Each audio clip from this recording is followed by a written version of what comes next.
Mari kita berdoa. Terima kasih Bapa, terima kasih Tuhan Yesus, terima kasih Roh Kudus. Kami telah bersekutu dengan tubuh dan darah-Mu Yesus.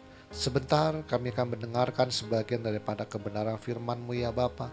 Sebelum itu, segala puji, hormat, syukur kami naikkan kepadamu Bapa, kepadamu Tuhan Yesus dan kepadamu Roh Kudus, karena Engkaulah Allah Tritunggal kami yang Esa.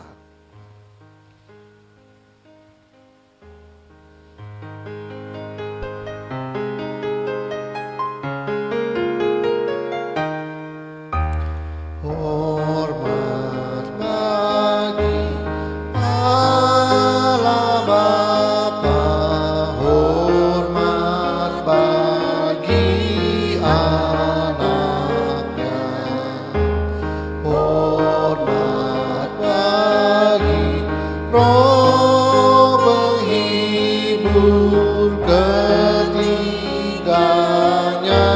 yang Esa. Haleluya, haleluya, ketiganya yang Esa. Haleluya, haleluya, ketiganya yang Esa. Ketiganya yang Esa, ketiganya yang Esa.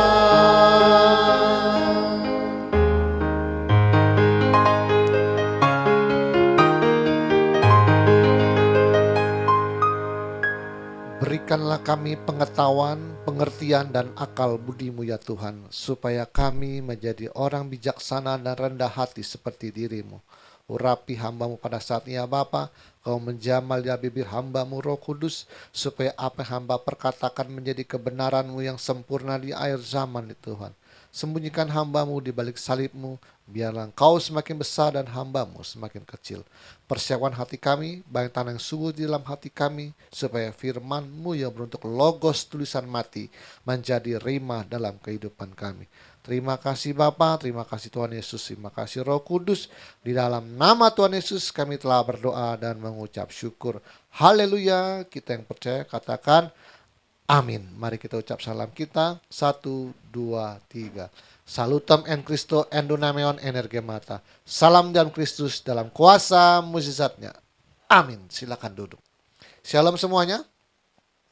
Nah, sekarang kita sudah masuk ke itu ya, apa namanya? Apa yang dipercaya oleh gereja pada masa kini? Tolong dibagikan ya. Ini ya dasar ayatnya. Sambil direkam juga saya sambil ngomong. ATM itu menganut doktrin transubstansiasi dalam perjamuan kudusnya. Jadi dia merubah materi menjadi energi di alam roh. Yang sebenar-benarnya ya. Yang terjadi adalah Tuhan mengatakan amin, amin, benar, sungguh gitu. Jadi sebenarnya Tuhan bilang ini tubuhku adalah benar-benar makanan dan darahku adalah benar-benar minuman. Jadi kalau mau diterjemahkan secara literal kita memahaminya tubuhnya Tuhan Yesus itu kita kanibal. Karena dia bilang benar, sesungguhnya, amin, amin. Jadi kata sesungguhnya itu ditulis 2 kali di dalam bahasa Yunaninya. Amin, amin. Jadi bukan hanya kata sesungguhnya aku berkata. Itu baru sekali.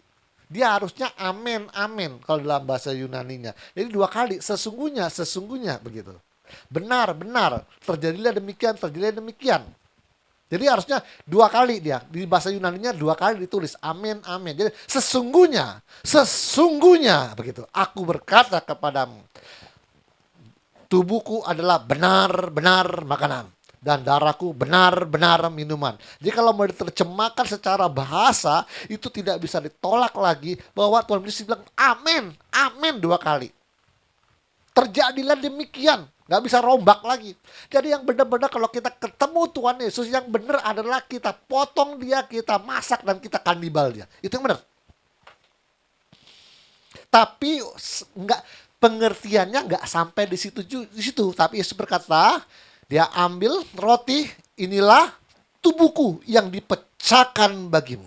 Jadi bukan simbol, bukan lambang, karena tidak ada lambang dan kata simbol di sana. Yang ada adalah benar-benar dan amin, amin. Jadi Tuhan lagi mengatakan ini transubstansiasi, merubah yang materi menjadi energi.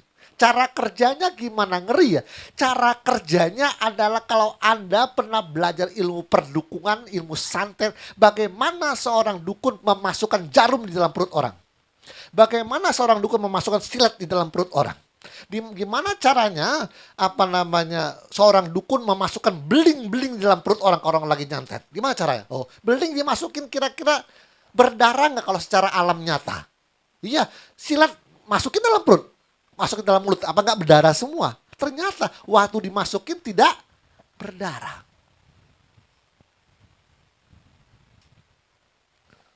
Dengar nih, kalau yang tingkatannya lebih tinggi ya, itu waktu silet dimasukkan ke dalam perut, dia kan nggak berdarah, atau berhari-hari sakit. Yang canggih nih, yang udah kelas tinggi, itu di ronsen kelihatan loh. Kalau yang di ronsen belum kelihatan, itu masih kelas rendah. Kalau sampai di ronsen silet dan jarumnya tuh dalam perutmu tuh ada, kelihatan tuh secara, itu dukun kelas tinggi itu. Artinya dia benar-benar dari materi diubah ke energi alam roh dan dikembalikan setelah masuk ke dalam perutmu, dikembalikan ke alam materi. Anda rasakan perutmu, di dalam lambungmu ada silet, kalau enggak teriak-teriak malam-malam. Nah itu namanya transubstansiasi. Merubah materi menjadi energi dulu. Nah, dalam perjamuan kudus ATM mengadut transubstansiasi. Merubah yang materi kan mati kelihatan nih, minum, dimakan. Tapi kita percaya dengan iman di dalam perut kita terjadi transubstansiasi. Berubah jadi energi, masuk ke alam roh kita. Karena kita harus benar-benar makan dan minum darah Yesus. Itu sama kita, saya nggak bilang saya niru, tapi itu memang kebenaran. Jadi kalau dia memang benar, bisa saja sama toh. Oke. Dengan Katolik sama, dengan gereja Ortodoks sama, mungkin sama Tiberia sama. Jadi bukan karena saya ikut, enggak. Memang secara Alkitab memang begitu. Gitu. Jadi kalau sampai sama, ya kebenaran pasti harusnya sama. Sama misalnya kalau kita mengartikan misalnya kalau yang nggak sama berarti memang beda. Misalnya kita mengartikan jikalau matamu berbuat dosa, cungkillah dia daripada seluruh tubuhmu masuk ke neraka, begitu. Kalau yang sama kita memahami seperti apa? Kalau yang sama nih, arti seluruh gereja sepakat, artinya matamu harus dijaga kekudusannya, benar? Termasuk kalau engkau ngintip perempuan mandi kan nggak boleh. Itu artinya begitu tuh, yang sepakat nih. Artinya bukan artinya ATM meniru yang sudah ada, enggak. Memang sepakat kita artinya seperti itu gitu. Tapi misalnya kalau diartikan, Pak, kalau itu congkel aja Pak, itu yang ngawur, ini yang beda ini. Ngerti ya? Jadi kalau yang sepakat bukan artinya niru, enggak. Memang begitu pemahaman yang benar gitu. Jadi pas kita pemahamannya begini, oh ya udah sama, berarti sama. Memang harusnya kebenaran itu cuma satu sebenarnya. Yang mengajarkan siapa? Tuhan Yesus, akulah jalan dan kebenaran. Yang ngajar dia harusnya sama. Kenapa beda pemahaman? Pertama adalah pemahaman Anda dipengaruhi oleh kedagingan nafsu manusia. Kedua adalah ilham dari iblis yang disebut dengan hasyafrah. Hanya dua yang mempengaruhi. Kalau di hatimu ada uang, penuh nih uang, cinta uang, maka seluruh ayat yang mengandung berkat diarahin kemana? Nah, itu dia, Anda sudah ngerti. Seluruh kata berkat itu diarahkan ke duit karena pendetanya, batinnya yang bertata adalah mamon. Kalau di dalam hatimu tidak lengket tuh bertata mamon, nggak mungkin kau mengartikan tentang berkat. Contoh, ini terpengaruh dokter daging nih. Berikanlah kepada kaisar apa yang kaisar punya, dan berikan kepada Allah apa yang Allah punya. Kalau yang hatinya duit, mamon bertata, kira-kira pemahamannya apa? Oke, Pak, berikan kaisar kepada kaisar, kita bayar pajak, Pak. Ini yang ada duit batin ini. Berikan kepada Allah, bayar perpuluhan, Pak. Jadi urusannya duit.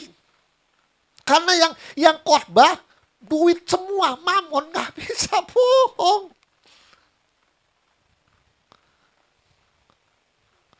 Dia ATM, saya nggak ada duit di dalam saya. Saya nggak lengket sama duit. Saya memang orang yang kan punya sifat kalau Anda kasih saya terima. Ya kan?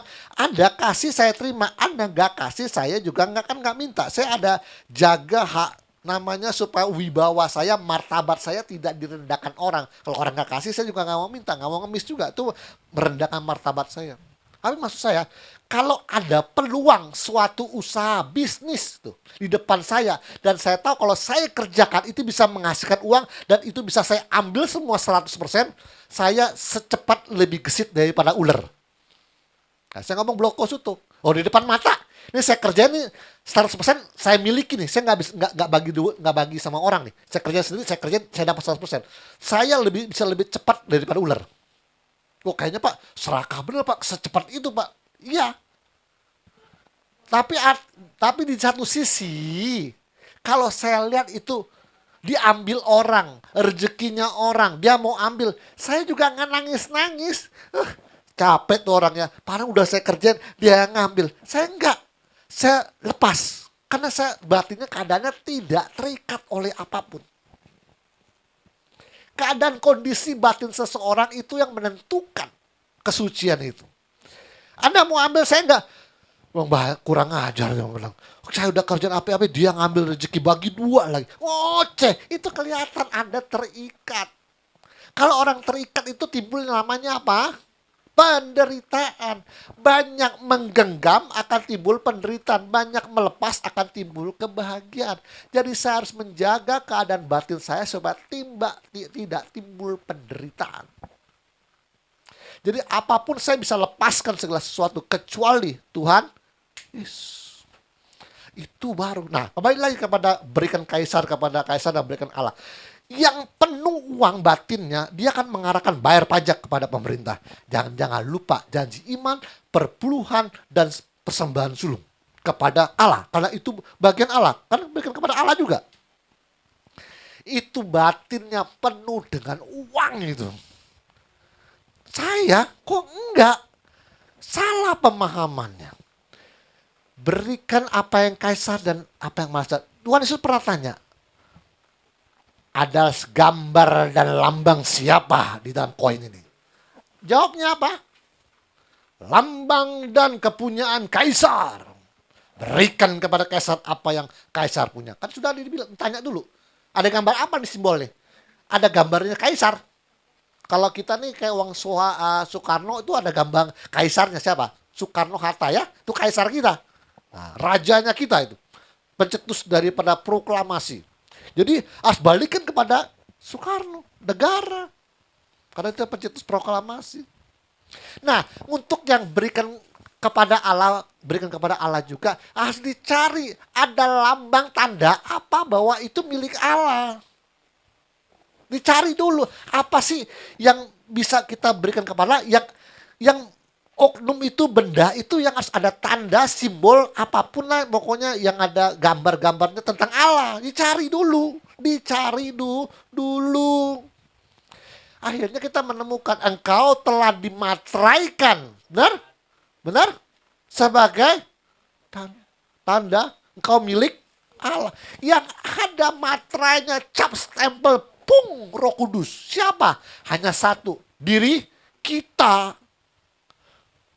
Artinya diri kita ini yang dipersembahkan kepada Allah sebagai persembahan hidup. Itulah ibadahmu yang sejati. Tuhan gak doyan uang. Yang doyan siapa? Manusia. Ayo akal budinya dimainin. Tuhan untuk apa uang? Masa Tuhan gak bisa? Misal dalam ilmu magic siapa?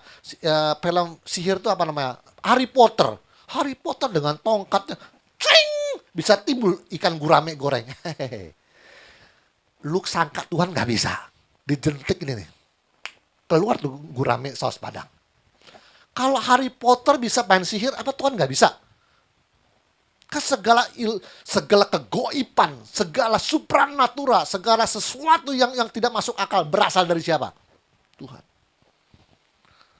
Dijentik juga gurame saus padang nongol, ting, lebih hebat dari tongkatnya Harry Potter. Anda nggak kebayang nggak?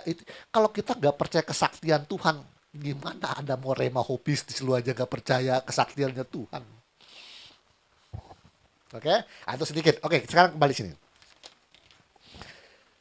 Jadi ATM menganut doktrin transubstansiasi, merubah materi menjadi energi. Oke. Oke ya. Yudas 1:14 juga tentang mereka, Henok keturunan ketujuh dari Adam telah bernubuat katanya, sesungguhnya Tuhan datang dengan beribu-ribu orang kudusnya. Menurut ayat ini, lalu si para teolog doktrin orang-orang jadul dulu cari-cari, mungkin Henok ini pernah nulis Alkitab kali. Cari. Lalu ditemukanlah benar kitab Henok. Nah, saya baca ini sejarahnya. Sejak konsili Laodikia tahun 363 Masehi, kitab Henok dikeluarkan dari kanon Alkitab Kristen.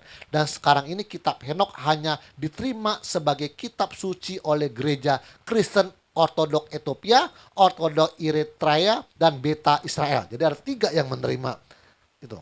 Tapi permasalahannya adalah konsili Laodikia melarang pembacaan kitab-kitab non-kanonik di gerejanya. Jadi artinya tadi ditemukan kitab Henok.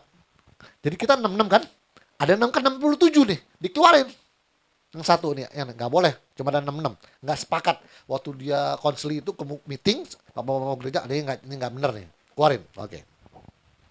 Kitab-kitab yang masuk dalam kanon, ya, ada 60 kitab. Perjanjian baru terdiri dari 26 kitab dan mengeluarkan kitab wahyu dari dalamnya. Itu menurut konsili Laodikia tahun 363. Dari perjanjian lama terdiri dari 22 Alkitab dan kitab Ibrani ditambah kitab Baruk dan surat Yeremia. Jadi ada Baruk tuh, Deuterokanonika. Ini cerita sejarah dulu.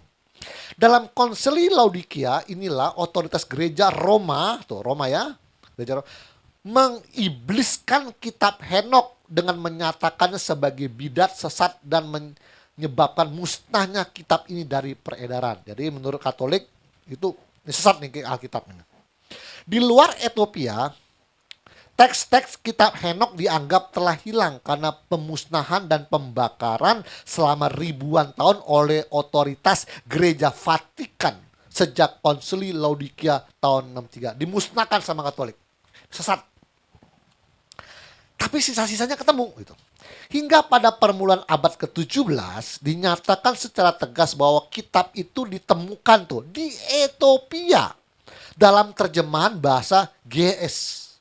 Dan Nicolas Claude Fabry de Ferrer membeli sebuah kitab yang diklaim identik dengan yang dikutip oleh surat Yudas oleh bapak-bapak gereja. Jadi ditemukan dalam bahasa apa? Ethiopia. Lalu si Nicholas nih, antek juga, dia beli satu. Tuh. Dia beli satu karena kok sama dengan surat Yudas, ada katanya ada kata Henok keturunan itu kayaknya nyambung nih. Nah, kayaknya dia memang udah kira-kira ya. Hiob Ludol, sarjana besar Ethiopia abad ke-17 dan 18, tidak lama segera mengklaim bahwa itu hasil karya pemalsuan oleh Abba Bahaila Mikhail. Tuh, ditemukan lagi. Wah, ini bikinan orang nih. Kitab ini nih bahasa Ethiopia nih. Nggak ada Alkitab kita bahasa Ethiopia, aslinya Ibrani sama Yunani. Kenapa nih bahasa Ethiopia nih? Lain sendiri nih. Oke. Pada tahun 2001, Josh W. Nickelberg mempublikasikan edisi pertama penjelasan luas kitab 1 Henok dalam seri Hermenia. Sejak tahun 2000, seminar-seminar kitab Henok diadakan untuk membahas literatur Henok dan telah menjadi pusat perdebatan mengenai hipotesa bahwa literatur kitab Henok memperlihatkan keberadaan tradisi otonomi non-mozaik yang berada dari Yudaisme bait suci kedua. Kitab ini kitab ini bukan bagian dari kanon biblik lah, sebagaimana yang digunakan oleh kaum Yahudi selain dari Yahudi Ethiopia. Jadi kalau yang di Israel ini nggak ada Alkitab ini, tapi Yahudi yang ada di Ethiopia pakai karena dia menemukannya di sana gitu. Sebagian besar denominasi dan tradisi gereja Kristen mungkin menerima kitab Henok karena sejumlah kepentingan historis dan teologis. Jadi digunakan karena ada kepentingannya, historis dan teologisnya, ada teologinya nih. Tetapi mereka umumnya memandang kitab Henok non-kanonik atau bukan kitab yang terilhami secara ilahi. Dia mau ngambil yang penting-pentingnya aja, tapi sebenarnya dalam hatinya nggak percaya ini buatan ilahi nih. Gak tahu buatan siapa, tapi karena mengandung campur-campur doktrin bisa diambil lah sebagai dasar. Nanti kalau saya ngomong gak ada dasar ayatnya, nanti gak ada, ini ada nih di kitab Henok gitu. Jadi untuk ambil dasarnya aja gitu. Kitab ini dipandang kanonik oleh gereja Tewahedo Ortodok Ethiopia dan gereja Tewahedo Ortodoks Eritrea. Namun kelompok Kristen yang lain menganggapnya non-kanonik. Jadi untuk yang gereja ortodok dia diterima, tapi yang lainnya nggak mau. Kitab Henok selengkapnya masih ada hanya dalam versi bahasa GS tuh Ethiopia, dengan fragmen-fragmen Aramik dari gulungan Laut Mati serta beberapa fragmen Yunani dan Latin. Karena alasan tersebut dan lainnya, kaum Ethiopia secara tradisi itu meyakini kalau bahasa hasil karya ini adalah bahasa GS. Sedangkan para akademisi, nah ini tradisi gereja Ethiopia, nih percaya nih kitabnya asli nih dengan bahasa GS. Tapi secara akademi dari sekolah yang tinggi-tinggi ini, non-Ethiopia cenderung menyatakan bahwa kitab ini pertama kali ditulis entah dalam bahasa Ibrani atau Aramik. Ini nggak bisa dibuktikan ini sebenarnya aslinya Ibrani apa Aramik, yang ketemu adalah bahasa Ethiopia. Lalu karang-karang sendiri lagi. Sama dengan kitab Barabas. Kitab Barabas tuh ditemukan terselip di mana? Perpustakaan Vatikan. Tahun 300 lebih kalau nggak salah. Saya cerita nih tentang kitab Barnabas. Di kitab Barnabas itu, yes, di dalam kitab Alkitab kita ada nggak kitab Barnabas? Nggak ada. Di kitab Barnabas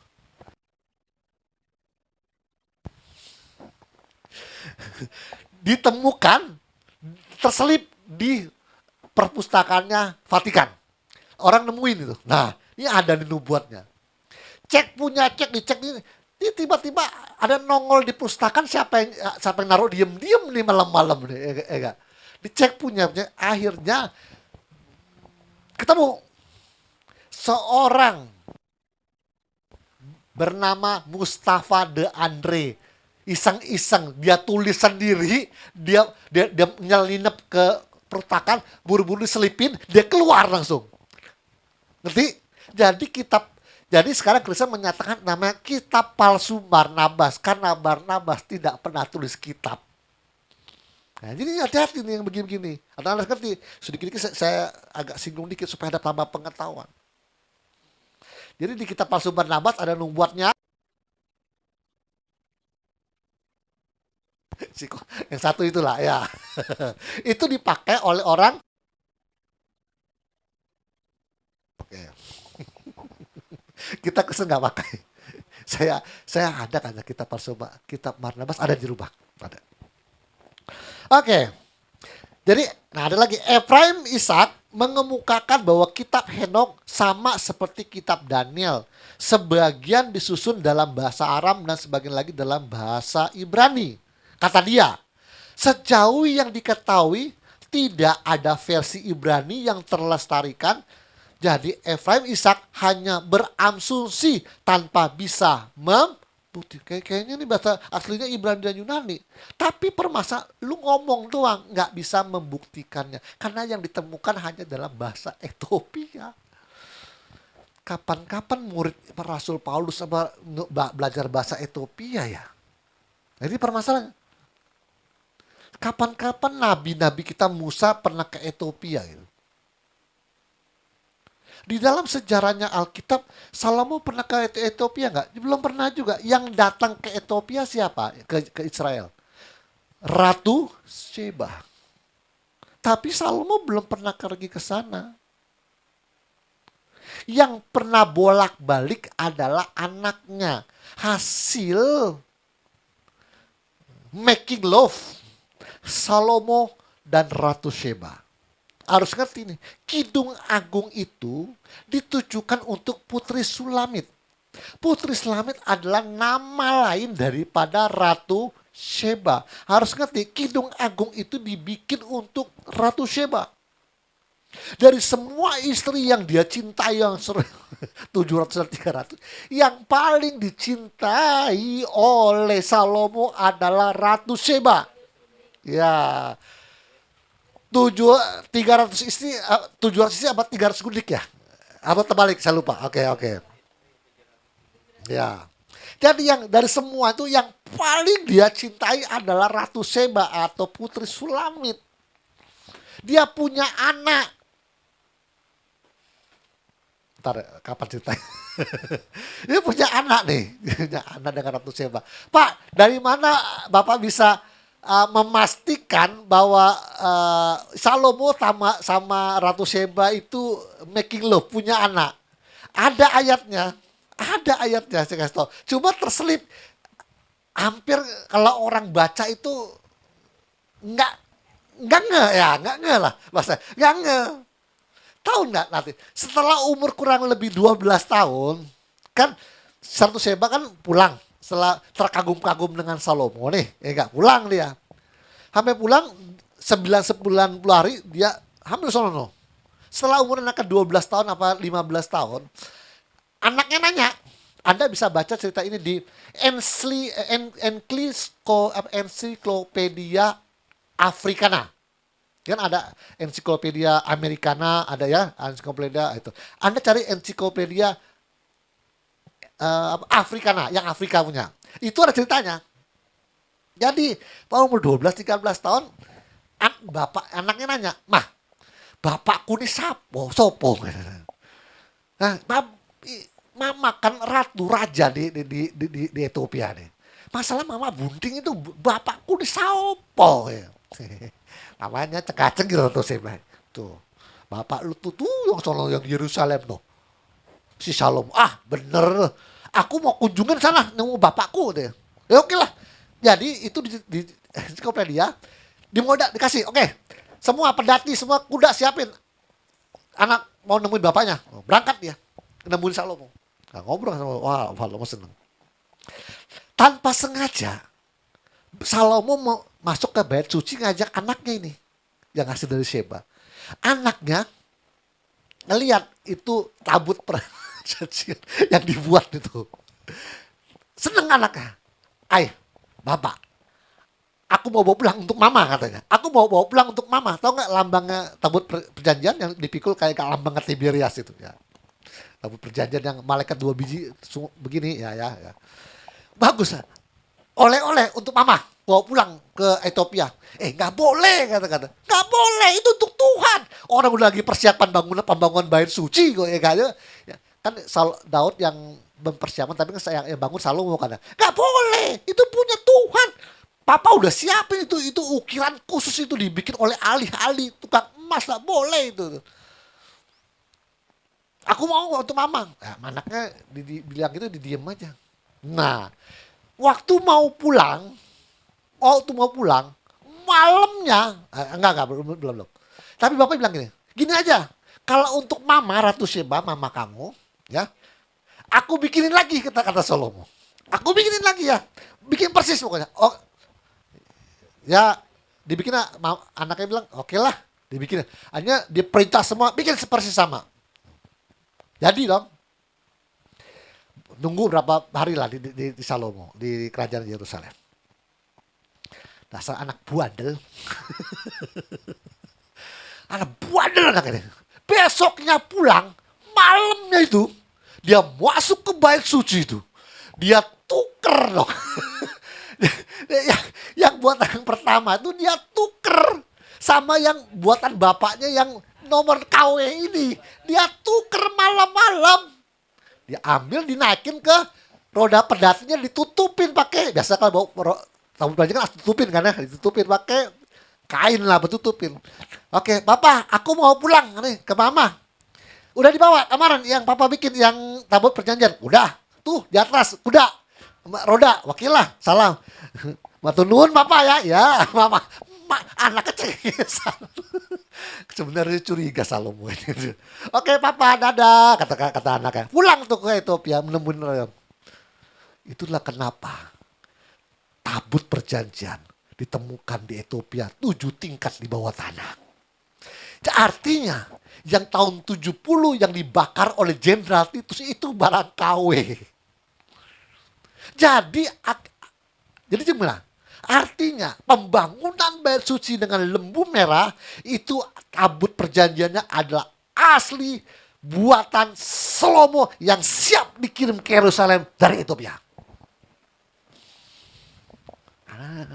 Pak, ayatnya di mana? Ntar, kapan-kapan di pelajaran akhir zaman saya bukain. Ini cerita sekilas saja supaya intermezzo sedikit. Ini kan lagi cerita Ethiopia. Oke, ntar saya bukain ayatnya di mana.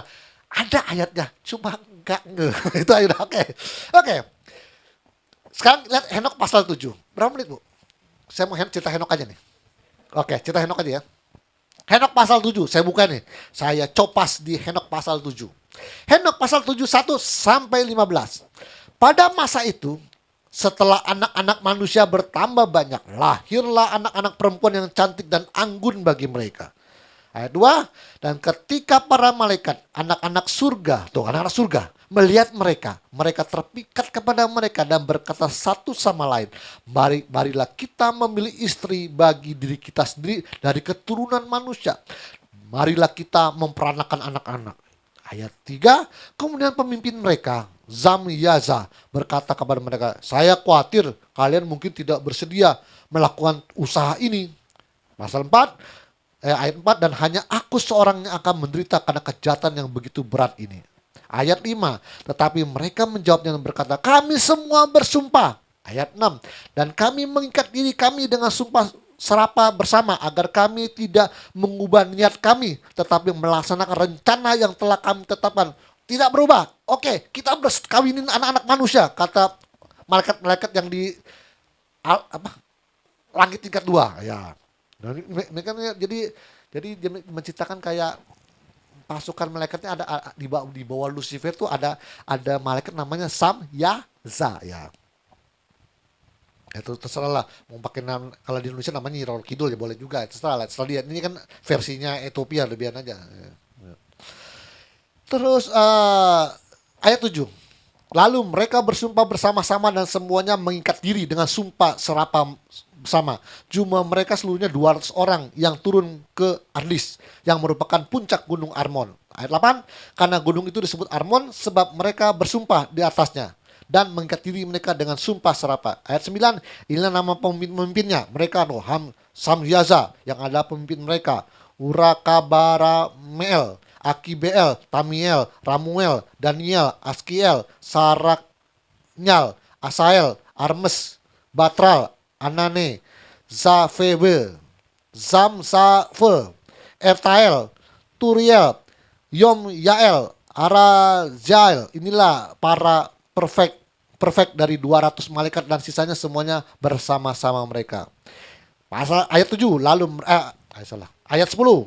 Lalu mereka mengambil istri masing-masing memilih untuk dirinya sendiri. Mereka mulai mendekati istri-istri mereka dan mereka dengan siapa mereka bersetubuh. Mereka mengamati istri-istri mereka, sihir, mantra, dan cara membelah akar dan pohon. 11. Dan perempuan-perempuan yang mengandung mereka raksasa, ya kan? 12. Yang tingginya masing-masing 300 hasta. Kali 3 hasta kali 10 kaki. Satu hasta sorry. Satu hasta 45 cm. Tolong dihitung kalkulator. 300 kali 45 cm.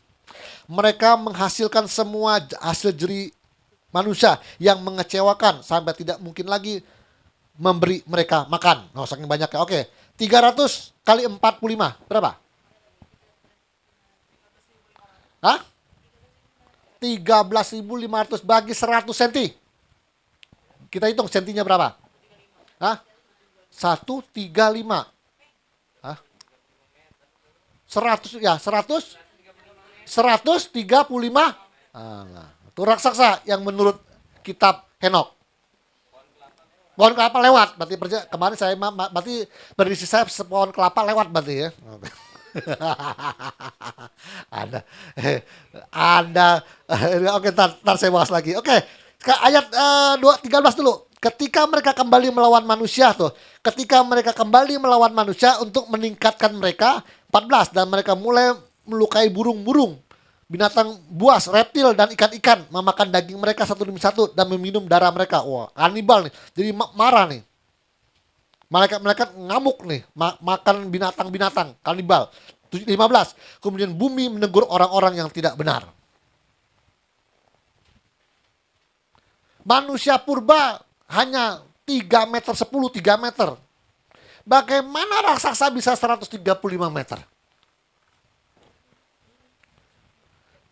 Anda kalau mau membuktikan 135 meter, buka Google dulu. Siapa yang pernah menemukan seorang arkeologi yang terkenal yang pernah menemukan tulang manusia setinggi 135? Sebutkan nama ahli itu. Ilmuwan itu. Pasti ada sejarahnya dalam Google. Yang saya tahu, saya sudah kutak-kutik seluruh pengetahuan. Hanya ditemukan sampai 8 sampai 10 kaki. Satu kaki itu 30 cm. Kalau kali 8, 2 meter 40. Kali 9, 2,7.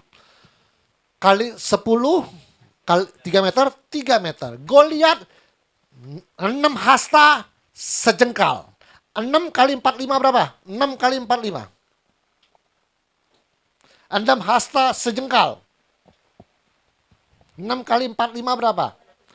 2 meter 70, 1 jengkal 20 cm.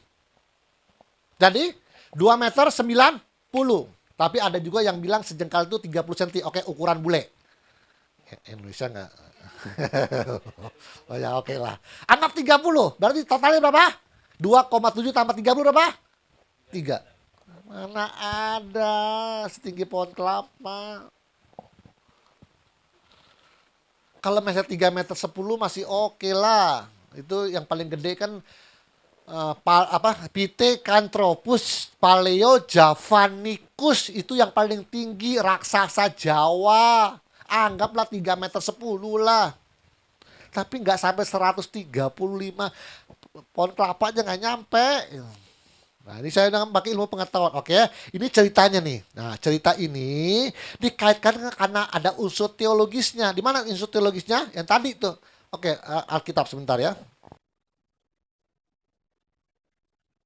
Nah, dia mau nyambungnya ke sini, yang Kejadian 6. Ini terakhir saya bahas hari ini, bahas ini aja.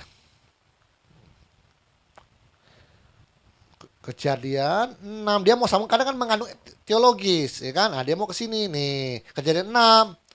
Ketika manusia itu mulai bertambah banyak jumlahnya di muka bumi dan bagi mereka lahir anak-anak perempuan tuh, maka anak-anak Allah melihat bahwa anak-anak perempuan manusia itu cantik-cantik, lalu mereka mengambil istri dari perempuan-perempuan itu siapa saja yang disukai. Pada waktu itulah orang-orang raksasa ada di bumi dan juga pada waktu sesudah ketika anak-anak Allah menghampiri anak-anak manusia dan perempuan-perempuan itu melahirkan anak bagi mereka. Inilah orang yang gagah perkasa di zaman purbakala, orang-orang kenamaan. Nah, dia ini dari informasi Henok, mereka menafsirkan anak-anak Allah adalah yang dari surga langit tingkat 2. Iblis dan kawan-kawannya turun mengkawini anak-anak manusia. Lahirlah yang saya bilang yang tadi itu 135 meter tafsiran mereka. Tapi kita sudah buktikan bahwa kitab apa tadi Henok itu berbahasa Ethiopia. Tidak bisa dibuktikan bahwa aslinya Yunani atau Ibrani. Semuanya meragukan semua. Ini kayak ciptaan tulisan manusia ini. Semuanya meragukan. Bagaimana Anda yang ngakunya S2, S3, yang profesor doktor bisa mempercayai sesuatu yang masih diragukan. Secara, kembali lagi spiritual. Tidak bisa dibuktikan. Anda boleh tanya Tony Daud lah. Anda boleh tanya siapa lagi yang ahli sihir siapa yang siapa namanya? Ya, pokoknya tanya pendeta-pendeta yang bekas dukun tanya sama dia. Bisakah setan-setan di alam roh itu bersetubuh dengan alam jasad? Boleh tanya, tidak bisa dibuktikan.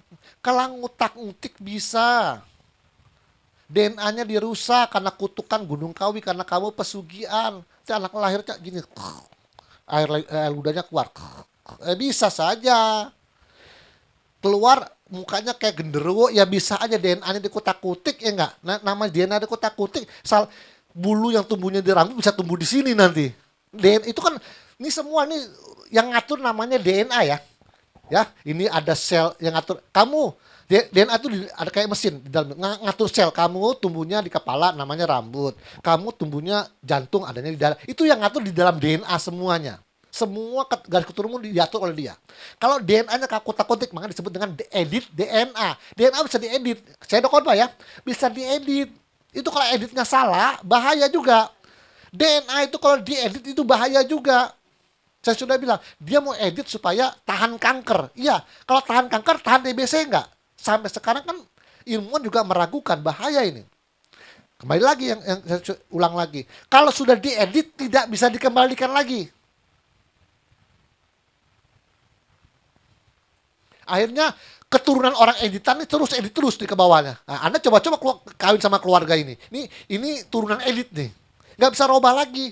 Karena sudah dia kalau awalnya dirubah nurun dia, Pak. Kan semua kan daging lahir semua, mukanya sama kita. Nggak mungkin masa saya sama istri saya lahir anak-anaknya kayak anak Pak Andres, kan nggak mungkin. Itu nggak mungkin. Jadi kalau Anda sudah edit itu keluarnya edit semua tuh di bawah. Anda yang normal mau kawin sama anak-anak orang bekas editan. Nah, itu masalahnya. Dia kalau sudah robah, kesalahan itu hancur semua. Dia bisa dirobah. Oh, kembali lagi. COVID-19 itu visi pondasinya apa sih? Apa? Memusnahkan ras yang tidak berguna dan mempertahankan ras yang unggul. Yang tiap hari kerjanya kawin, bikin anak, ngabisin beras, itu dimusnahin. Karena tidak menghasilkan sumbangsi kepada dunia ilmuwan, bukan profesor, bukan dokter, bukan, ya enggak, hidupnya miskin, rumahnya gubuk, tapi bikin anak banyak-banyak, tidak menghasilkan apapun di dunia ini. Itu tujuan pondasi awalnya, mau memusnahkan ras yang tidak berguna, mau mempertahankan ras unggul. Saya kasih tahu, Hitler, Jerman, itu kan memang mereka kan memusnahkan Yahudi, itu dia merasa ras mereka unggul. Mereka tuh ras Arya namanya. Nah, tanya sama si Isakar. Oke. Ras Arya. Yahudi itu ras bawah. Dia memusnahkan. Itu idenya Hitler sampai dipakai untuk COVID-19. Pikir-pikir ada bener juga. Dunia ini udah penuh. Ngabisin beras kalian ini. Otaknya bodoh, IQ 78, bikin teknologi nggak bisa, bikin bom nggak bisa. Apa nggak bisa lah. Cuma bikin anak dan ngabisin beras. Dari COVID-19 memang tujuannya ke sana, memusnahkan ras tidak berguna dan mempertahankan ras unggul. Nah, di dalam edit DNA pondasinya sama.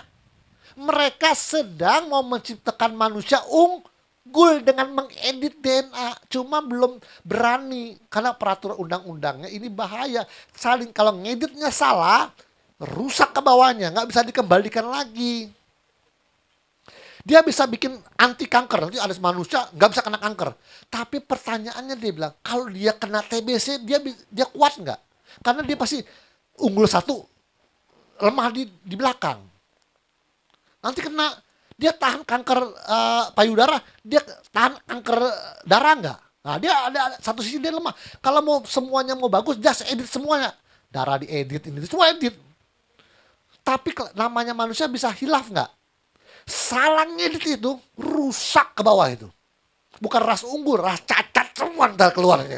Itu nggak bisa robah lagi. Mau nggak mau dimusnahkan itu. Kelinci percobaan manusia dimusnah, suntik mati, Pak. Ini udah gagal edit. Matiin aja, udah kayak zombie semua. Salah edit itu. Salah edit rambut bisa tumbuh di sini saya kasih tahu. Yang bulu hidung nggak bisa panjang.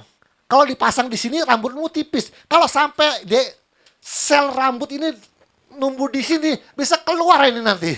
Terbalik ngeditnya. Ngerti ya? Ngedit terbalik itu. Rambut ke sini. Makanya ini kalau orang cangkok rambut ngambilnya dari sini juga, bukan ngambil dari sini ya. Kalau ngambil dari sini dia tumbuhnya tetap pendek karena selnya beda. Nah, kalau Anda baca di Google, ada seorang perempuan, dokternya udah bilang ini nggak boleh. Kalau alis ya alis kita bercocok tanamnya, rambut ya rambut. Cewek ini ngotot, dia mau alisnya, saya nggak punya alis, tipis, saya tebel supaya bagus, ambil aja dari sini. Lalu ditanamlah di sini nih, rambut sini. Sekarang setiap 2 minggu sekali dia potong alis, karena alisnya terus. Anda nggak buka Google dan baca YouTube, baca ya. Saya bohong apa enggak? Jadi setiap 2 minggu sekali dia nyalon alisnya tumbuhnya kayak rambut ke bawah. Dia nggak bisa terbatas kayak bulu kaki saya kan terbatas. Kalau dia panjang terus saya bisa jadi gorila saya guys tahu. Itu sudah Tuhan dari sel DNA-nya sudah diatur tumbuhnya segini aja ya, tumbuhnya segini aja yang rambut tuh. Itu sudah semuanya otaknya tuh di DNA. Makanya kalau otak kan dirombak, dikutak-kutik, salah ngedit. Saya nggak tahu keluar bisa kayak genderuwo Anda. Bulu semua tumbuhnya. Nangkap? Nah, inilah, balik lagi. Pertama, kenapa nalar logika pakai akal budi? Pertama adalah kalau seandainya makhluk malaikat yang tersesat yaitu gengnya iblis bisa membuntingi manusia, saya tanya, rohnya dari mana?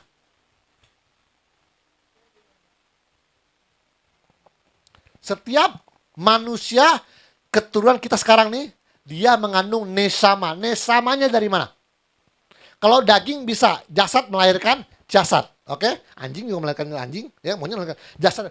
Pertanyaan saya, akal budi pengertian nesama roh itu dari mana? Emang iblis kayak Tuhan bisa mencipta? Kalau iblis bisa mencipta manusia, berarti ada tipe lain, tipe buatan iblis yang dihembuskan. Sampai sekarang tidak bisa dibuktikan bahwa iblis itu pencipta. Bapak segala roh adalah pencipta. Jadi segala sesuatu yang ada berasal dari Tuhan. Iblis tidak bisa menciptakan. Nggak bisa. Rohnya dari mana? Nesama dari mana? Iblis bisa menghembuskan nesama. Wah, hebat lah. Kalau dia bisa, mungkin di dunia ini ada 2 ras. Ras hembusan nesamanya Lucifer dan hembusannya Tuhan. Yang gengnya Lucifer gue nggak tahu bentuknya seperti apa. Terus sifat karakternya seperti apa? Nggak tahu juga saya. Apa kayak sunggokong liar gitu saya nggak tahu juga. Karena ini kan nesamanya rohnya si iblis. Pakai logika. Rohnya datang dari mana? Setiap orang yang berakal budi mengandung nesama. Nesama itu berasal dari mulutnya Tuhan.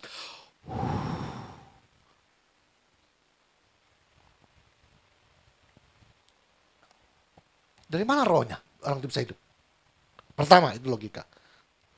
Kedua, secara spiritual tidak bisa dibuktikan ya. Setan itu bisa mengkawini manusia dan punya anak, nggak bisa dibuktikan. Kalau Anda bilang, Pak, kan ada namanya istilah dalam Satan Church, Pak, gereja setan. Itu ada namanya pernikahan dengan alam roh. Ya, itu namanya permaisurinya Lucifer, pernikahan roh. Tapi yang diikat ada apanya? Rohnya aja. Orang itu mengikat janji dengan menjadi pengantin Lucifer. Kalau Anda belajar Satan Church. Pengantin Lucifer. Tapi tidak bisa menghasilkan anak, ya tetap berdua. Cuma roh manusia diikat, dijual kepada Lucifer. Setiap jalan hidupmu ditentukan oleh Lucifer, tinggal minta aja. Aku mau banyak duit, bisa dikabulkan. Aku mau jadi artis terkenal, bisa dikabulkan. Aku mau jadi bupati, bisa dikabulkan karena dia pengantinnya Lucifer. Tapi nggak bisa menghasilkan anak. Artinya Anda yang S3 yang mengenal profesor begitu bodohnya mempercayai kitab yang ditemukan, kitab Henok di Ethiopia berbahasa Ges. Ini kitab dongeng. Jangan masukkan ke teologi. Masakan kita umat-umat ala anak-anak beriman campur dongeng.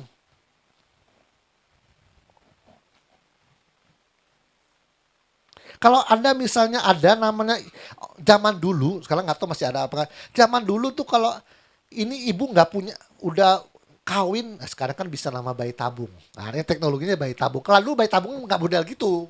Bayi tabung ini kawin 15 tahun, nggak punya anak. Lalu dia minta kepada iblis, Bah, aku mau punya anak. Bisa kalau zaman dulu. Dulu ya, dulu syaratnya, oke, nanti saya kamu kasih anak. Syaratnya gimana?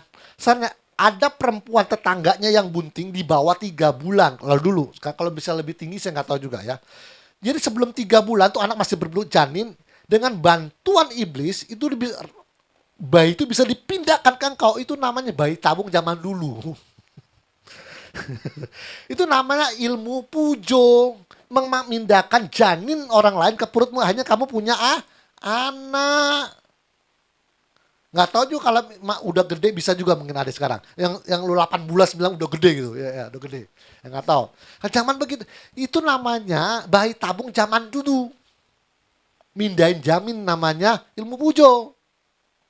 Kenapa? Maksud saya, janinnya sudah ada, rohnya sudah ada, jasadnya sudah ada, kan cuma dipindahin doang, bukan mencipta. Dipindahin tali pusernya, disambungin ke yang baru tali pusernya supaya dia berkembang kan. Kalau misalnya anggap 3 bulan nih, kan masih perlu berapa bulan lagi untuk tali pusernya yang sono disambungin ke yang emaknya ini, nyambung. Tinggal tunggulah besar lahir. Ngutak-ngutik bisa, mencipta tidak bisa.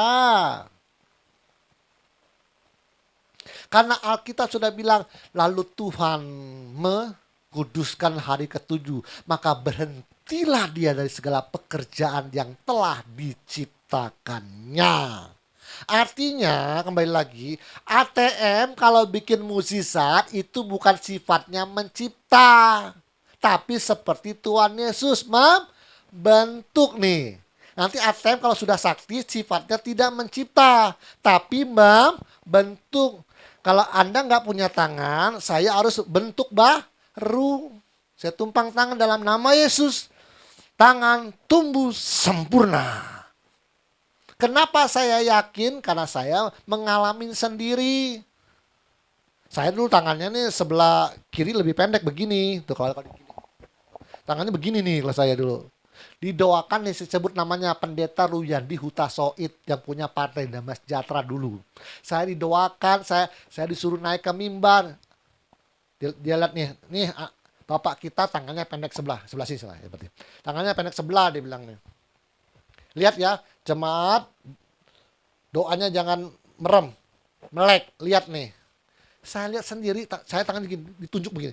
Di dalam nama Tuhan Yesus. Jari aku perintahkan bergerak sama panjang. Saya lihat dengan mata kepala saya sendiri. Ini tubuh bunyi.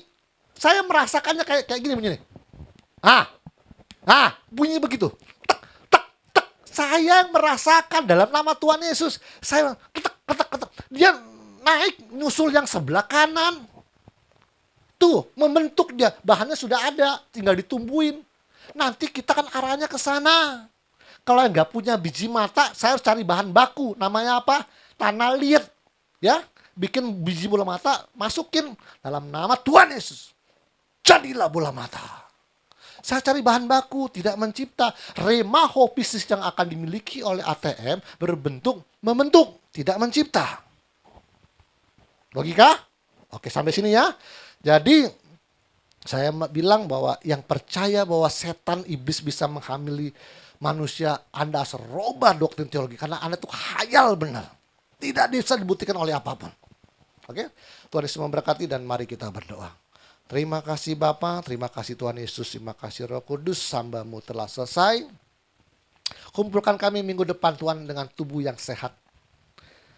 Jauhkan kami dari sakit penyakit seperti yang Kau telah janjikan kepada kami. Jikalau kami mendengar, melakukan dengan setia apa yang telah menjadi perintah-Mu, Engkau akan menjauhkan kami dari sakit penyakit.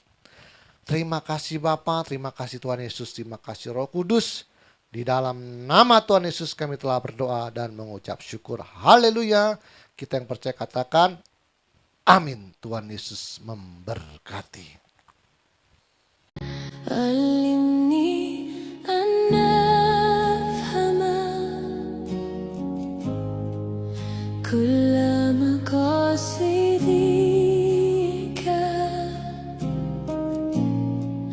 علمني أن أخضع لك وحدك.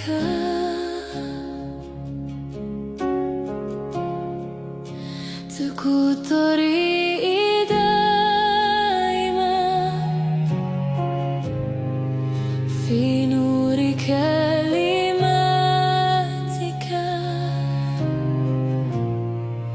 علمني أن أرجو لك وحدك.